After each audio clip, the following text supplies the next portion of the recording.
Hello everybody, आज हम discuss करने वाले हैं रीजनल ज्योग्राफी में साउथ अमेरिका। मैंने आपको प्रीवियस क्लास में वेस्ट एशिया को डिफाइन किया था। वेस्ट एशिया में जितने भी इंपॉर्टेंट पॉइंट्स थे उसका जियोपॉलिटिक्स है, फिजिकल ज्योग्राफी है, पॉलिटिकल ज्योग्राफी है, कल्चरल ज्योग्राफी है, इकोनॉमिक ज्योग्राफी है और इंटरनेशनल रिलेशन में जो एक इकोनॉमिक ट्रेड होता है, देन इंटरनेशनल रूट्स होते हैं, वो मैंने समझाने का ट्राई किया था। आज हम साउथ अमेरिका को जानेंगे। साउथ अमेरिका में ये भी जानेंगे आपके लैटिन अमेरिका किसको कहते हैं, साउथ अमेरिका में कितने कंट्रीज आते हैं, सेंट्रल अमेरिका में कितने कंट्रीज आते हैं, मिडिल अमेरिका में कितने कंट्रीज आते हैं, वेस्ट इंडीज किसको कहते हैं। ये सभी जो पॉइंट्स हैं इनको हम डिस्कस करेंगे एक एक करके। और अपना साउथ अमेरिका की पहले हम एक जो फिजियोग्राफी है उसकी एक भौतिक उसका स्वरूप है, देन उसकी वाटर बॉडीज हैं उनको जानने का ट्राई करेंगे। देन आफ्टर हम आगे की ओर बढ़ेंगे। ये मैप आप देख चुके हैं, ये साउथ अमेरिका का मैप मैंने आपके सामने प्रेजेंट किया है। तो साउथ अमेरिका के वेस्ट में लोकेटेड है, साउथ अमेरिका के वेस्ट में लोकेटेड है पैसिफिक ओशियन, और इसके ईस्ट में आपको मिलेगा अटलांटिक ओशियन। मीन्स ये पैसिफिक ओशियन है, पैसिफिक ओशियन है ये, और इसके ईस्ट में मिलेगा जो अटलांटिक ओशियन है, अटलांटिक ओशियन है। देन इसके नॉर्थ में आपको मिलेगा यहाँ पर कैरेबियन सी, ये कैरेबियन सी है।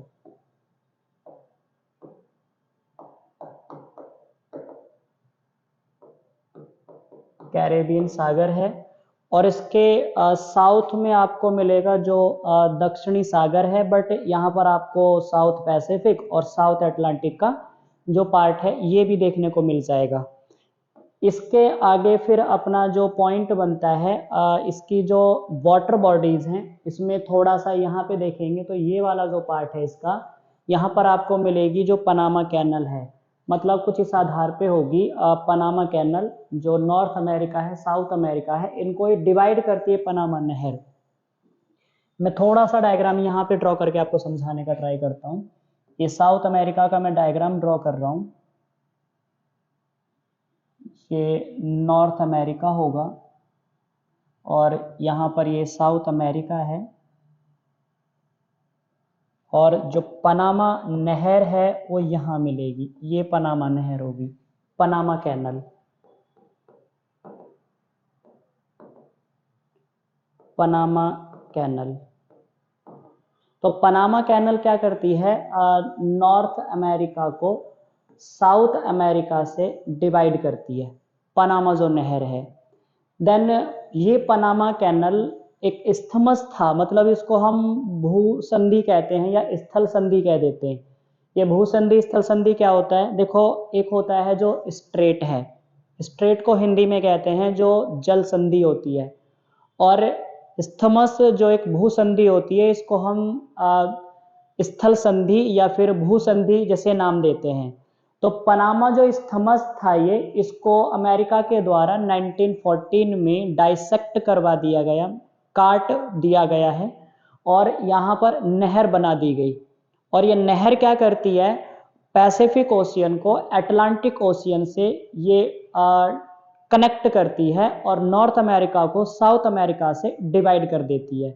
उत्तर अमेरिका को दक्षिण अमेरिका से तो ये डिवाइड करती है जो पनामा नहर है, और प्रशांत महासागर को अटलांटिक महासागर उनको आपस में जोड़ देती है जो पनामा कैनल है। जबकि स्थमस क्या करता था, जो पनामा स्थमस था नॉर्थ अमेरिका को साउथ अमेरिका से कनेक्ट करता था और पैसिफिक ओशियन को अटलांटिक ओशियन से डिवाइड करता था। ये इसकी स्टोरी है। अब थोड़ा सा मैं आपको इसका हिस्टोरिकल बैकग्राउंड समझाऊं तो हमने पढ़ा है कि इंडिया और यूरोप के जो रिलेशन हैं वो अलेक्जेंडर से के टाइम से और उससे पहले से भी जुड़े हुए हैं। तो अलेक्जेंडर जब इंडिया पहुंचा तो उसने क्या है, पोरस के साथ में युद्ध किया, 326 बीसी में युद्ध हुआ था। उसके बाद में उसने इंडिया का नॉर्थ वेस्ट वाला पार्ट जितना जीत लिया था, वो जीतने के बाद अपने एक सेनापति या फिर उसका जो आर्मी चीफ था सेल्यूकस निकेटर, उसको देकर ये वापस चला जाता है अपने मकदूनिया। बट मैसिडोनिया पहुंचता नहीं है और उसकी अलेक्जेंड्रिया एक प्लेस है इजिप्ट के नॉर्थ में, वहां पर ये इतना इंजर्ड हो चुका था तो इसकी डेथ हो जाती है। उस टाइम पर ये 31 ईयर ओल्ड ही था और इसकी एक मौत हो जाती है, क्योंकि इसकी मदर जो थी ओरेकल, कहते हैं कि एक बार इसकी फोरकास्ट हुई थी, इसके बारे में भविष्यवाणी हुई थी और कहा था कि अगर भारत की धरती पर अलेक्जेंडर पहुंचेगा तो वहां से जिंदा वापस नहीं लौट पाएगा। तो इसकी मदर भी आई थी इंडिया तक और उस टाइम पर आपने पढ़ा होगा कि तक्षशिला जो उस टाइम की राजधानी हुआ करती थी, पोरस जो एक उस टाइम का एरिया, पोरस का जो एरिया था नॉर्थ वेस्ट वाला पार्ट, वहां से इसके हमें सोर्स मिलते हैं। खैर ये एंशियंट टाइम की बात है। जैसे ही यूरोप में ग्रीक सिविलाइजेशन का डिक्लाइन हुआ, रोमन एम्पायर राइज होता है। रोमन एम्पायर में क्या है, हर चीज को धर्म से जोड़ा जाता था, तो रोमन एम्पायर को हम डार्क एज भी कहते हैं। उसमें जो चर्च है, क्लैरगी ग्रुप जो है बहुत ज़्यादा एक पैरामाउंटेसी पर और हाई पदों पर, हाई डिसीजन मेकिंग बॉडी के रूप में वर्किंग था जो रोमन एम्पायर में था। बट रोमन एम्पायर जैसे डिक्लाइन होता है और एक नई आइडियोलॉजी का जन्म होता है जिसको हम रिनासा रिफॉर्मेशन कह देते हैं, पुनर्जागरण का ये काल है। तो एक दांते नामक व्यक्ति था फ्लोरेंस में, इटली में, उसने पुनर्जागरण जैसी एक शब्द की व्याख्या की। और उस टाइम पर क्या है, यूरोप में इंडस्ट्रियलाइजेशन हो चुका था, औद्योगिकरण। तो जब औद्योगिकरण हो रहा था तो उस टाइम पर क्या है, यहाँ के जो व्यापारी थे उन्हें चाहिए था कच्चा माल और वो रॉ मटेरियल की खोज में क्या है, इधर उधर जाने लगे अटलांटिक ओशियन, पैसिफिक ओशियन की ओर। तो उस टाइम पर सबसे पहले जो टॉलेमी और प्लिनी की दो पुस्तकें थी, एक नेचुरल हिस्टोरी का, एक ज्योग्राफी, तो उन्हें पढ़ने के बाद कोलंबस को लगता है कि इंडिया के अगर हमारे साथ ट्रेड मतलब एक सी रूट डेवलप हो जाता है तो इंडिया एक तो सोने की चिड़िया के नाम से जाना जाता था उस टाइम पर, ऊपर से कोलंबस चाहता था कि इंडिया के साथ में अगर हमारी एक सी रूट की डिस्कवरी हो जाती है तो एक अच्छा हमारे साथ में ट्रेड पार्टनर बन जाएगा इंडिया और हम रिच हो जाएंगे। तो कोलंबस क्या करता है, यूरोप से चलता है, यूरोप के पश्चिमी भाग में आता है अटलांटिक ओशियन, मतलब ये अटलांटिक ओशियन है, तो यहाँ पर आपको मिलेगा यूरोप जो कॉन्टिनेंट है, और यहाँ पर आपको मिल जाएगा ये अफ्रीका, ये अफ्रीका कॉन्टिनेंट है, ये एस शेप में आपको मिलेगा जो अटलांटिक ओशियन है। तो जब यहाँ से कोलंबस आया स्पेन से तो उसकी बोट क्या बहते बहते इन एरिया में पहुंची जो नॉर्थ और साउथ अमेरिका के बीच में था। ये 1492 की घटना थी। तो कोलंबस को लगा मैं इंडिया पहुंच गया, और जैसे ही वो यहाँ पर आया तो उसने यहाँ के सिटीजन को नाम दिया, जो रेड इंडियंस थे उन्हें इंडियंस कह के पुकारा। उसे लगा मैं इंडिया पहुंच गया तो उसने यहाँ के आइलैंड्स को इंडीज नाम दिया। बट वो क्या है, 0 डिग्री GMT के वेस्ट में शिफ्ट हो गए तो उनको आज वेस्ट इंडीज कहने लगे। वेस्ट इंडीज कोई कंट्री नहीं है, एक ग्रुप ऑफ कंट्री का नाम है। कैरेबियन सागर के, कैरेबियन सी के आसपास फैला हुए हैं, या आइलैंड कंट्रीज हैं, तो इनको हम वेस्ट इंडीज कहते हैं। तो कोलंबस ने क्या है, एक नई दुनिया की खोज की जिसको न्यू वर्ल्ड कहते हैं, अमेरिका नई दुनिया के रूप में जाना गया। उसके कुछ साल पश्चात जो वास्को डी गामा है, वास्को डी गामा 1998 में जैसे पुर्तगाल से चलता है तो यहीं पर स्पेन के पास ही पुर्तगाल है, और 173 ट्रैवलर के साथ चलेगा और ये पूरा अटलांटिक ओशियन क्रॉस करेगा और यहाँ पर आएगा अफ्रीका के सदर्न मोस्ट पॉइंट पर एक प्लेस है जिसका नाम है आशांत द्वीप, Cape of Good Hope. Cape of Good Hope से होते हुए ये मेडागास्कर पहुंचेगा और मेडागास्कर होते हुए ये इंडिया की ओर मूव करेगा। तो ये 1498 में इंडिया के काली कट पर पहुंचता है। तो वास्को डी गामा ने इंडिया यूरोप के बीच में सी रूट की डिस्कवरी की। कोलंबस ने एक्सीडेंटल केस के रूप में क्या है, नॉर्थ अमेरिका साउथ अमेरिका की खोज कर दी।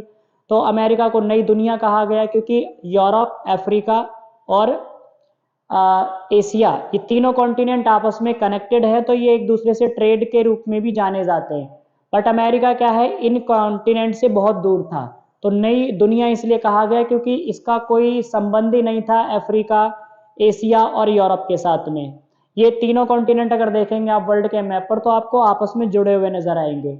ये सी रूट से भी लैंड रूट से भी आपस में कनेक्टेड है, जो ये तीनों कॉन्टिनेंट हैं, बट नॉर्थ साउथ अमेरिका आपस में कनेक्टेड नहीं थे।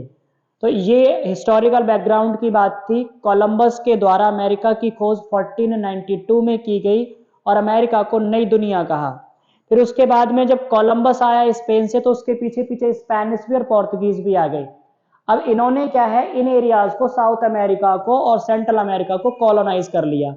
अब जैसे ही कॉलोनाइज किया तो यहाँ पर क्या है, स्पेन ने, पुर्तगाल ने, क्योंकि रोमन एम्पायर जो था उसमें कुछ एरिया जिसमें स्पेन आता है, पुर्तगाल आता है और रोमन एम्पायर का पार्ट आता था, उनकी जॉइंट लैंग्वेज को लैटिन लैंग्वेज कहते थे। रोम मतलब जो था, रोम के पास का जो एरिया था उसकी जॉइंट लैंग्वेज को लैटिन भाषा कहते थे।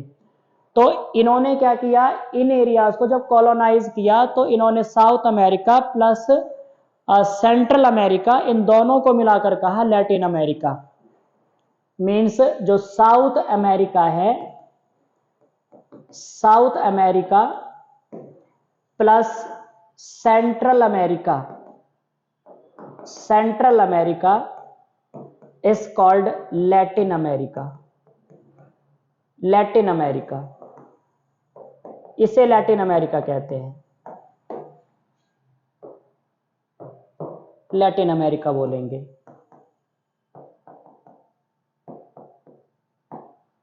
ठीक है, लैटिन अमेरिका समझ लिया। उसके बाद में अब थोड़ा सा हम चलते हैं इसकी फिजियोग्राफी पर।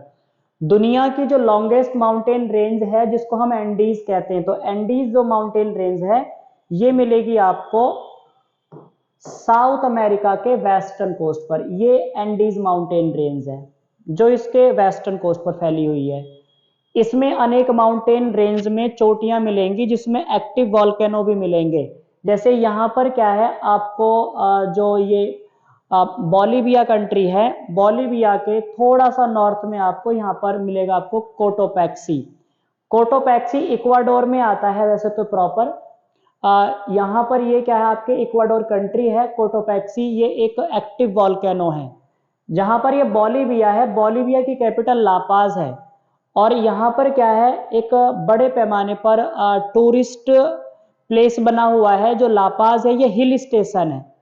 देन उसके साउथ में जैसे आप आएंगे तो यहाँ पर आपको जैसे को अकांकागुआ चोटियां हैं, चिम्ब्राजो चोटी है। देन और भी यहाँ पर क्या है, एक्टिव वॉल्केनो है जो इसके वेस्टर्न पॉइंट पर लोकेटेड है। अब जैसे ये क्या है, साउथ अमेरिका में जो विंड है वो साउथ अटलांटिक ओशियन से एंट्री करते हैं, तो ये ईस्ट साउथ अमेरिका के पार्ट में हैवी रेनफॉल करेंगे।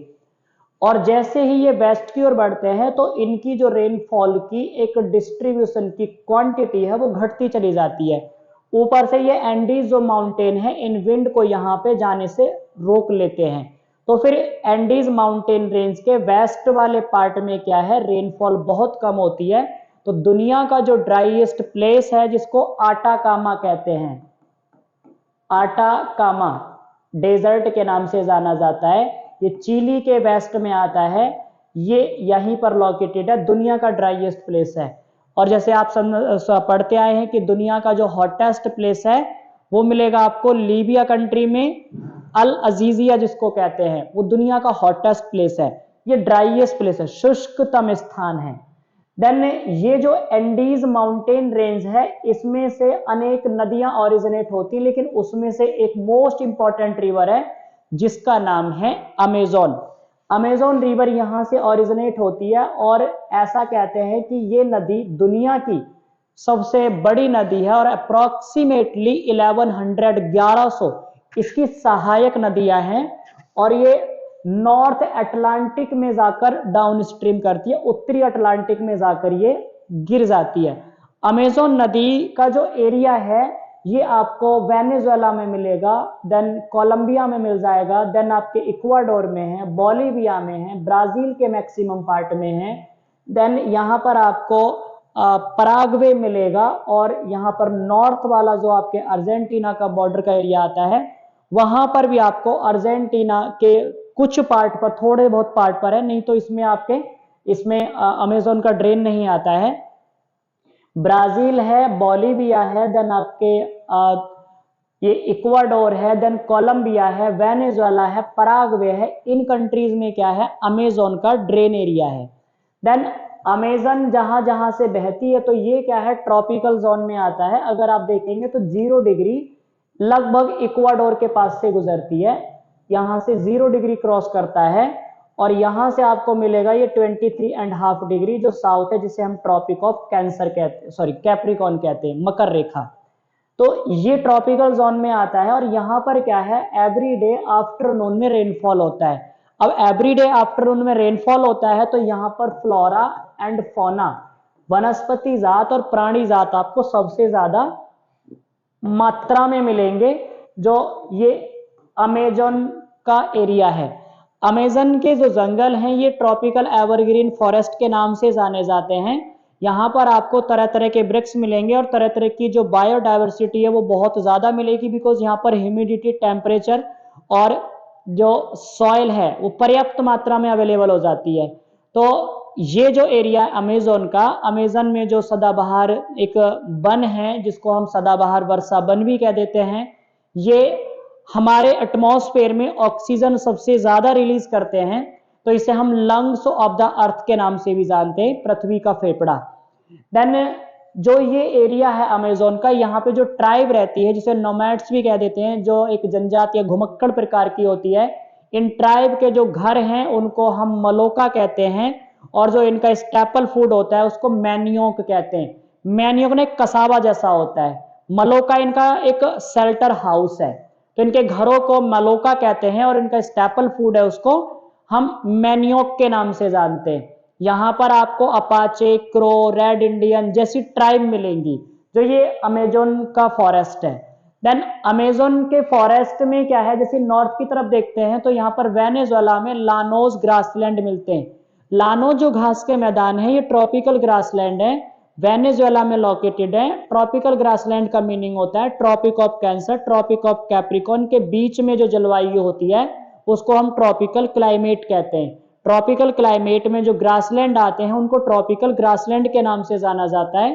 तो लानोज क्या है, ट्रॉपिकल क्लाइमेट में आते हैं, इसलिए इनको लानोज को ट्रॉपिकल ग्रासलैंड नाम दिया जाता है। वेनेजुएला में लोकेटेड है ये।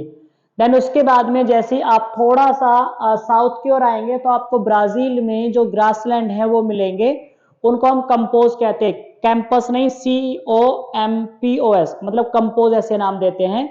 तो ये ब्राजील में जो ग्रासलैंड है इन्हें कंपोज कहते हैं और ये बड़े पैमाने पर फैले हुए हैं। और यहाँ पर जो एक सैल्वा नाम के जंगल हैं उनमें बड़ी मात्रा में एक फ्लोरा एंड फौना एग्जिस्ट करता है।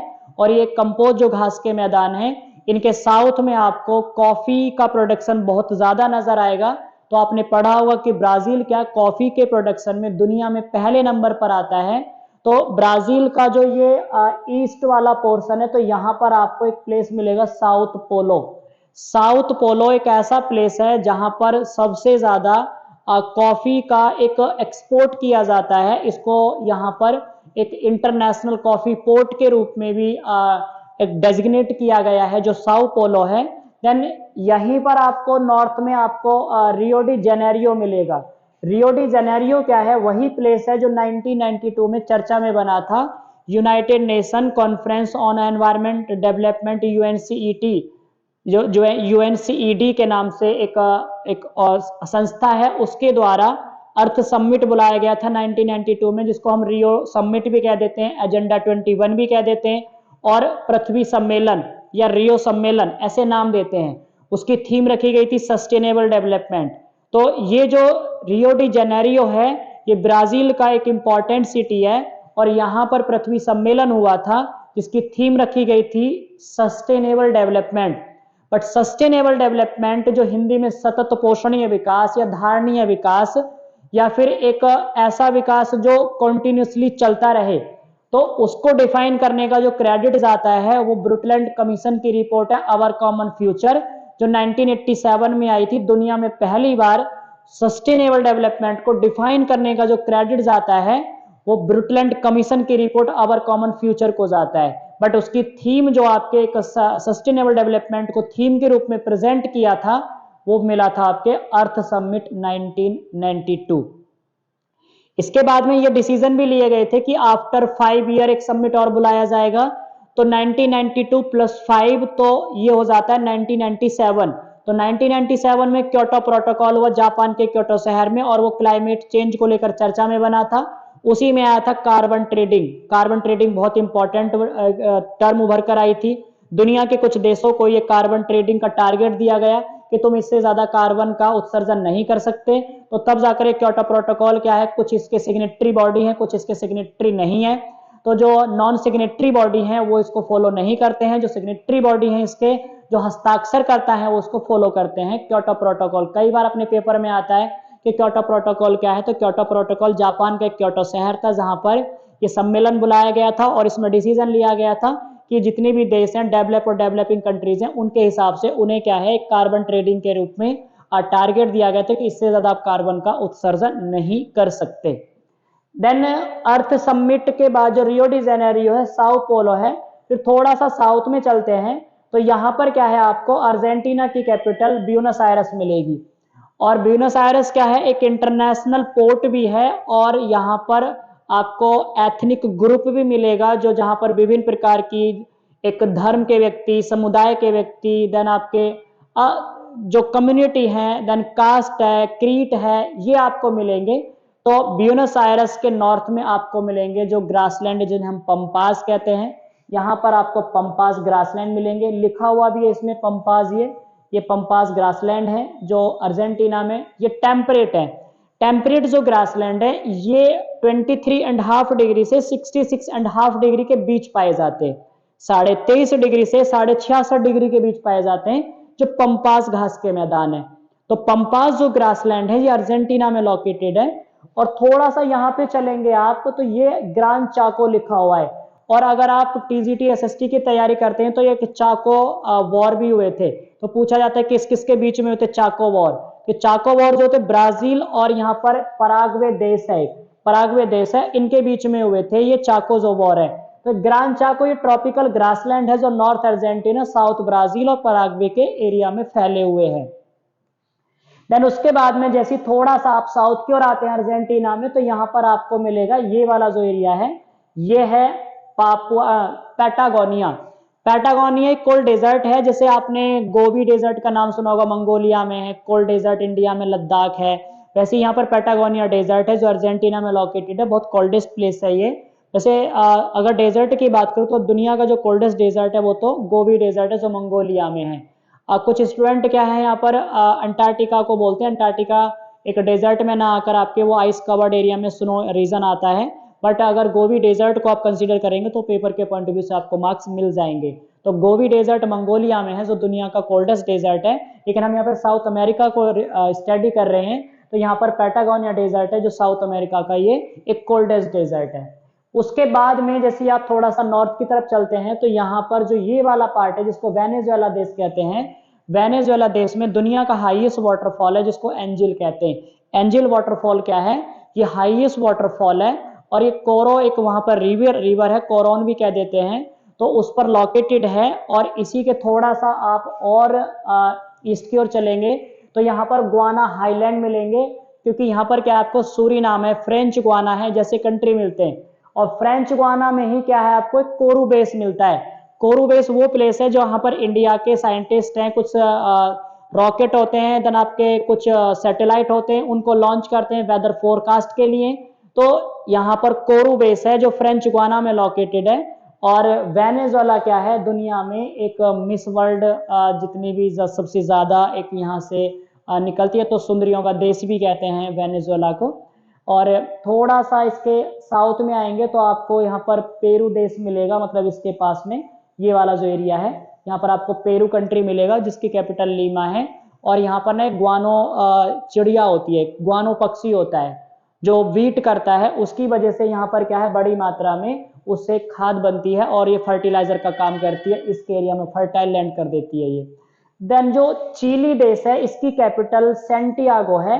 चिली जो कंट्री है सैंटियागो कैपिटल है। लेकिन चिली दुनिया में क्या है, एक ऐसा कंट्री है जो कॉपर के प्रोडक्शन में पहले स्थान पर आता है। यहाँ पर एक माइन है जिसको हम चुकी का माटा कहते हैं। तो चिली में जो दुनिया की सबसे बड़ी कॉपर माइन है चुक्कीकामाटा, ये लोकेटेड है। बट इंडिया में अगर आप कॉपर का उत्पादन देखेंगे तो कभी एंशियंट टाइम में तो खेतड़ी की खान हुआ करती थी जो राजस्थान के झुंझुनू डिस्ट्रिक्ट में है। बट वर्तमान में जो कॉपर का प्रोडक्शन है इंडिया में, ये मिलेगा आपको जैसे मध्य प्रदेश में बालाघाट रेंज है, झारखंड में है, वहां पर आपको कॉपर का प्रोडक्शन मिलेगा। अगर जैसे मैं आपको नॉर्थ अमेरिका करवाऊंगा तो नॉर्थ अमेरिका में आपको जो एक कॉपर माइन है वो बूटे की खान मिलेगी, मोंटाना स्टेट में है, जो आपको नॉर्थ अमेरिका में मिलती है। तो यहाँ पर ये जो चिली देश है ये कॉपर के प्रोडक्शन में पहले नंबर पर आता है। देन थोड़ा सा यहाँ पे चलते हैं तो यहाँ पर आपको क्या है, कुछ नदियां मिलेंगी पराना, और परानिया कई नदियां मिलकर के एक लापलाटा का निर्माण करती हैं। और इसी के पास में आपको जो मोंटेवीडियो है उसकी कैपिटल, देन आपके पराग्वे उसकी कैपिटल। तो ये मोंटेवीडियो जो आपके देश है और पराग्वे जो देश है, तो इनकी कैपिटल भी क्या है, इंटरनेशनल एक पोर्ट बने हुए हैं। तो ये जो पूरा ईस्टर्न पार्ट है ये साउथ अमेरिका का, ये हाईली फर्टाइल है। और जो वेस्ट मार्जिन है इस कॉन्टिनेंट का, ये क्या है आपके कम फर्टाइल है comparison to eastern part. Because जब मॉनसून एंट्री करता है तो वो ईस्ट से पहले एंट्री करता है और वेस्ट तक पहुंचते पहुंचते उसकी ह्यूमिडिटी कम हो जाती है। इसलिए यहाँ पर क्या है, आपको रेनफॉल का जो एक रिसीविंग पॉइंट है वो कम मिलता है, और जो ईस्टर्न पॉइंट है यहाँ पर आपके जो रेनफॉल है वो ज्यादा रिसीव होती है। ये बेसिक इंफॉर्मेशन थी जो साउथ अमेरिका है। साउथ अमेरिका हमारे लिए बहुत इंपॉर्टेंट है क्योंकि मेजर कंट्री मैंने आपको गिनाए हैं। दोबारा मैं आपके साथ में रिवाइज करवा देता हूँ क्योंकि जियो पॉलिटिक्स जो होती है उसमें ज़्यादा पूछा जाता है। जैसे आपके एसएससी में बच्चे अपीयर होते हैं, दिल्ली पुलिस में अपीयर होते हैं, या फिर यूपीएससी में अपीयर होते हैं, तो उसकी लोकेशन बहुत ज़रूरी बन जाती है। प्लस इसमें क्या है, मैपिंग के लिए भी आपके बताया जाता है। जैसे यहाँ पर क्या है, जो ये साउथ अटलांटिक है, यहाँ पर आपको एक आइलैंड मिलेगा। उस आइलैंड की जो एक डिस्प्यूटेड को लेकर है, तो एक अर्जेंटीना ब्रिटेन के बीच में है। यहाँ पर एक आपको आइलैंड मिलेगा, जो अर्जेंटीना है ये अपना दावा करता है और ब्रिटेन है वो अपना दावा करता है। तो इसको लेकर बहुत चर्चा बनती है कि आपके ये आइलैंड कहाँ पर है, और ये तुम्हें कमेंट में बताना है कि ये आइलैंड है कौन सा, मैं जहाँ पर इसको डार्क कर रहा हूँ। ये बहुत इंपॉर्टेंट है। तो इसकी कैपिटल आपको भी बतानी है और आइलैंड का नाम बताना है। एफ से वो स्टार्ट होता है, ध्यान रखना, कमेंट करके बताना है आपको। देन यहाँ पर आपको ये मिलेगा वेनेजुएला। जो वेनेजुएला एक ऑयल के प्रोडक्शन में बहुत अग्रणी देश है, मतलब अच्छा एक स्टेटस है इसका। ओपेक का ये मेंबर भी है, ऑयल प्रोड्यूसिंग एक्सपोर्टिंग कंट्री जो एक ऑर्गेनाइजेशन होता है ये ओपेक, ये OPEC। तो ओपेक मतलब ऑयल प्रोड्यूसिंग एक्सपोर्टिंग कंट्रीज का मेंबर है ये वेनेजुएला। लेकिन दुनिया में कहते हैं कि जब से दुनिया का कोई कंट्री फेलियर कंट्री है तो वो वेनेजुएला है, क्योंकि यहाँ पर क्या है, जो इन्फ्लेशन है वो इन्फ्लेशन ना बन के गैलोपिंग से हाइपर इन्फ्लेशन बन गया। तो यहाँ पर क्या लाखों का जो आपके नोट है वो प्रिंट हो चुका है, लेकिन फिर भी यहाँ पर क्या सिस्टम प्रॉपर चल नहीं रहा है। तो सिस्टम वो नहीं है जो तुम समझ रहे हो कि हाँ सिस्टम हैंग हो रहा है, वो अलग है। देन उसके साउथ में मिलेगा आपको कोलंबिया बोगोटा जिसकी कैपिटल है, और वेनेजुएला की कैपिटल आपको मिलेगी कराकास। इसके साउथ में आपको मिलेगा जो इक्वाडोर है, इक्वाडोर की जो क्यूटो उसकी कैपिटल है। इसके साउथ में आपको मिलेगा जो पेरू कंट्री है, पेरू की कैपिटल लीमा है। यहाँ पर आपको मिलेगा बोलीविया, बोलीविया जो देश है उसकी राजधानी लापाज है। यहाँ पर आपको मिलेगा चिली, जो अपने इंडिया में जैसे केरला है तो कुछ उसकी शेप में बना हुआ है, ये जैसे केरला यहाँ पर है, तो ऐसे ही आपके चिली मिलेगा। चिले भी कह देते हैं, स्पेलिंग CHILE है। अब आप आपको इसको प्रोनाउंस कर लें जो आपको बेटर लगे। तो इसकी कैपिटल सैंटियागो है, और कॉपर के प्रोडक्शन में ये बहुत अग्रणी देश है दुनिया में। फिर यहाँ पर ये अर्जेंटीना आएगा, अर्जेंटीना की कैपिटल ब्यूनस आयरस है। और जैसी ब्राजील की ओर चलते हैं तो यहाँ पर ब्राजील की कैपिटल आपको ब्राजीलिया मिलेगी। पहले इसकी कभी रियो डी जेनेरियो ऐसे थी, बट अब ब्राजीलिया है। फ्रेंच गुयाना, देन आपके गुआना और सूरीनाम, ये कंट्री आपको याद करने हैं, इनकी लोकेशन जानना है। और इनमें क्या है, आपके कुछ फिजियोग्राफी में माउंट हैं, और कुछ आपके जो एक प्लेटो लैंड है उनके नाम भी आपको जानने हैं। जैसे कैंपोस कटिंगा है, ब्राजीनियल हाईलैंड है, पंपास ग्रासलैंड है, पैटागोनिया डेजर्ट है, ये एंडीज माउंटेन रेंज लिखा हुआ है, ग्रांड चाको ग्रासलैंड है, जो आपके कोरोडोबा ये रेंज है ये भी। देन माटो ग्रासो प्लेटो है ये, और यहीं पर सेल्वा के जंगल मिलते हैं, और यहीं पर आपको अमेजोन के डेंस फॉरेस्ट मिलेंगे। तो ये तुम्हारे लिए बहुत जरूरी है, प्लस इसके जो ग्रासलैंड हैं वो बहुत जरूरी है। मैं अलग से उनके ग्रासलैंड के नाम लिख देता हूं जो आपको वो हेल्प करेंगे। तो पहला मैंने बोला था जो ग्रासलैंड है लानोस, लानोस ग्रासलैंड है, ये मिलेंगे आपको वेनेजुएला में, वेनेजुएला में। दूसरे ग्रासलैंड है कंपोज, कंपोज ग्रासलैंड, ये ब्राजील में है। तीसरे मिलेंगे आपको पंपाज हैं, पंपाज ग्रासलैंड, ये आपको अर्जेंटीना में मिलेंगे, Argentina. Next Gran Chaco grassland है, ग्रान चाको ग्रासलैंड है, ये आपको north Argentina, north Argentina plus Paraguay, Paraguay plus south Brazil, इन कंट्रीज में फैले हैं। तो ये आपको क्या है, एक बार ध्यान से इनको रिवाइज कर लेना है। इसमें ये पंपाज हैं, ये टेम्परेट हैं, सिर्फ ये टेम्परेट ग्रासलैंड है। और मैं टेम्परेट के बारे में आपको बता चुका हूं कि टेम्परेट कहते किसको। वीडियो को पॉज करके और बार बार आप इसको रिवाइज करके देख सकते हो। बाकी ये दोनों भी आपको ट्रॉपिकल मिलेंगे, ये ट्रॉपिकल ग्रासलैंड है। और ट्रॉपिकल में आपको बता चुका हूं कि ट्रॉपिकल कहते किसको है। ट्रॉपिक के बीच में जो आता है कर्क और मकर रेखा के बीच, ये भी ट्रॉपिकल ग्रासलैंड है। ये भी आपको याद रखने हैं, इनकी लोकेशन प्लस इनकी क्लाइमेट, इनको आपको याद रखना है। बाकी हम नॉर्थ अमेरिका को डिस्कस करेंगे नेक्स्ट लेक्चर में। आज के लिए इतना ही। So thank you.